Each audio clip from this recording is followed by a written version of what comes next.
Hello everyone, in this video we are going to study about the nomenclature. So in the biodiversity topic, what we have studied, a number of organisms present on the world. And after identification, what we need to do here, after identification, every living organisms must be given a proper name.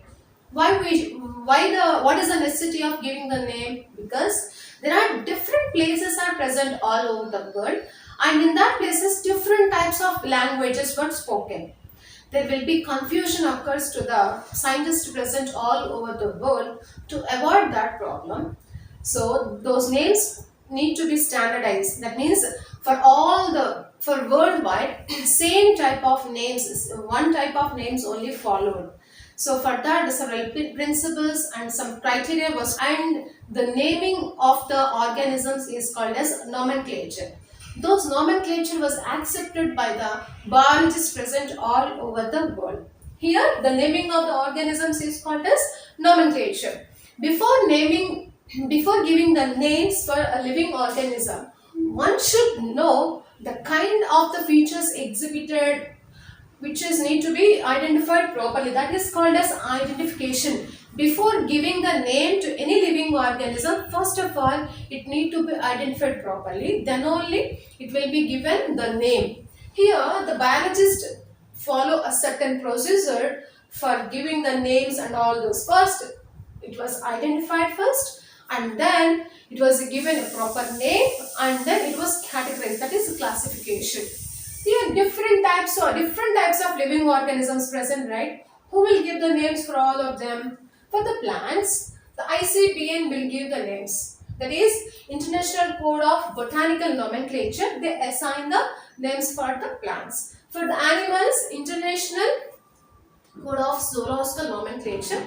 They will give the scientific names for the animals. And for the bacteria, ICNB, International Code of Nomenclature of Bacteria. They provide the names for the different types of bacteria. And for the cultivated plants, ICNCB, International Code of Nomenclature of Cultivated Plant. They provide different names for the cultivated farm plants. And for the viruses, for their classification and nomenclature, ICVCN, that is International Code of Virus Classification and Nomenclature. They provide different names for the viruses. So all these names were called as scientific names, and these scientific names for each species there is only one scientific name is present. This is about the nomenclature. Now we will see what is binomial nomenclature. Now we will see what is binomial nomenclature. The binomial nomenclature was proposed by Carolus Linnaeus. Who proposed this? Carolus Linnaeus. He proposed binomial nomenclature. Here, what is meant by binomial nomenclature? Each scientific name has two parts. Hence, it is called as binomial nomenclature. For example, if we have taken this example of Mangifera indica. What is the scientific name of the mango? Mangifera indica. It has two characters are present, right? Two parts are present. One is the genus and second one is the specific epithet. Hence, it is called as a binomial nomenclature. So what are the rules followed for the binomial nomenclature?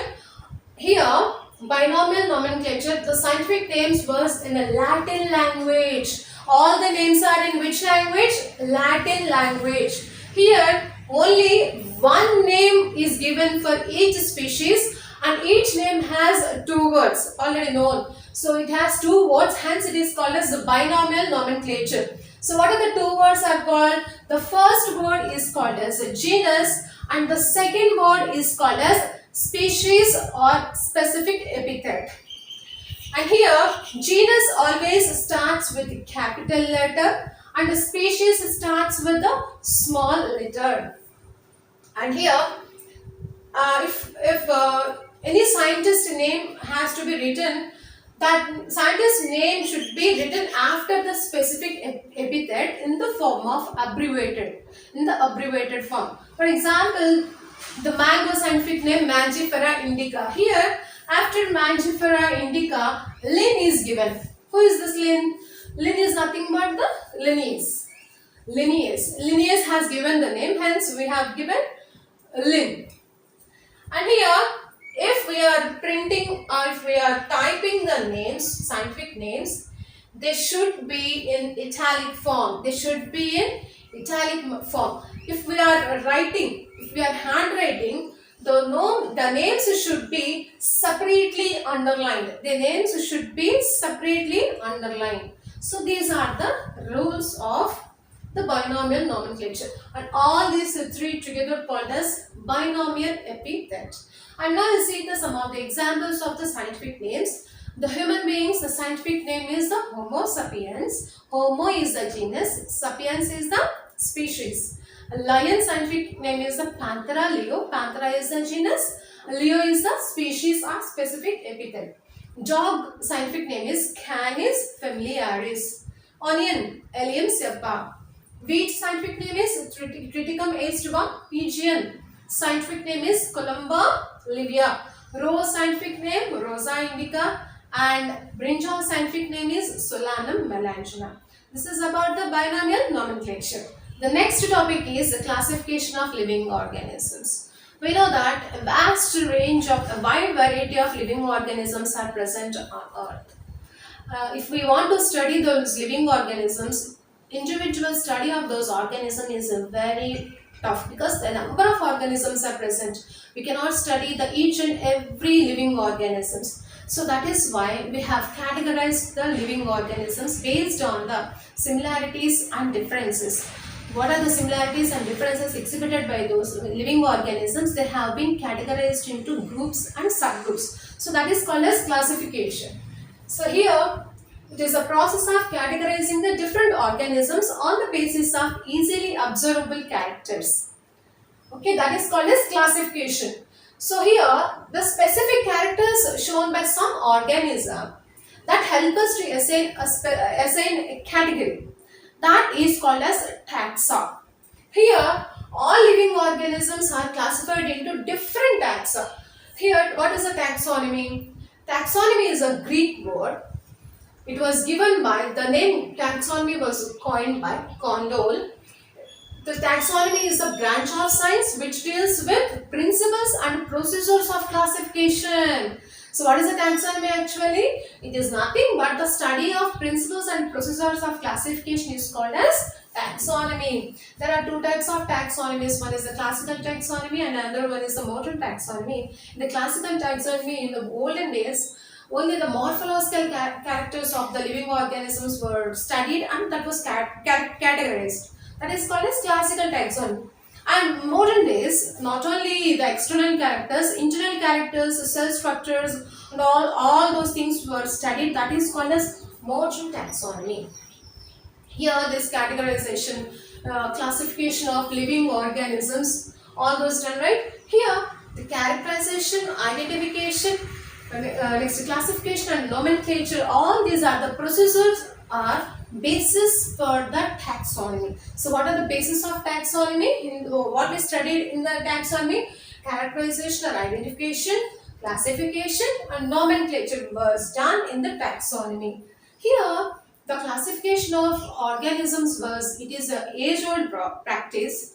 In the olden days also, the ancient human being, he categorized the living organisms depending upon the uses, depending upon the purpose.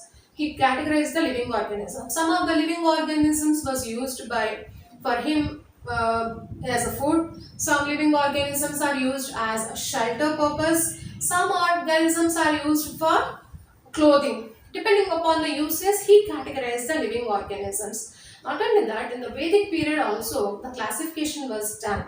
Different organisms, different plants and animals have been identified and classified. Nearly 740 plants and 250 animals were identified and classified during the Vedic period. This Aristotle, in the year 384 and 322 BC, he divided all the living organisms into plants, animals and humans. And we have studied not only the kinds of organisms but also evolutionary relationship among the different organisms was also studied. This study led to the development of a new branch of biology that is called as systematics. This is systematics, it is a Latin word. In the Latin language, systema means systematic arrangement of living organism. The word systema was first used by Carolus Linnaeus for his book Systema Naturae. Systema Naturae, it is written by the Carolus Linnaeus. And here, the systematics, what we will study? The systematics, identification of the organism, nomenclature, classification. These three are similar to the taxonomy, right? In addition to these three, and another step is evolutionary relationship among the organisms was also studied. That is called as systematics. We need to find out what is the difference between taxonomy and systematics. In taxonomy, only identification, classification, nomenclature was studied. No ecological evolutionary relationships were studied. But in systematics, in addition to identification, nomenclature and classification, advanced will study the evolutionary relationships among the organisms also. So this is about the need of classification.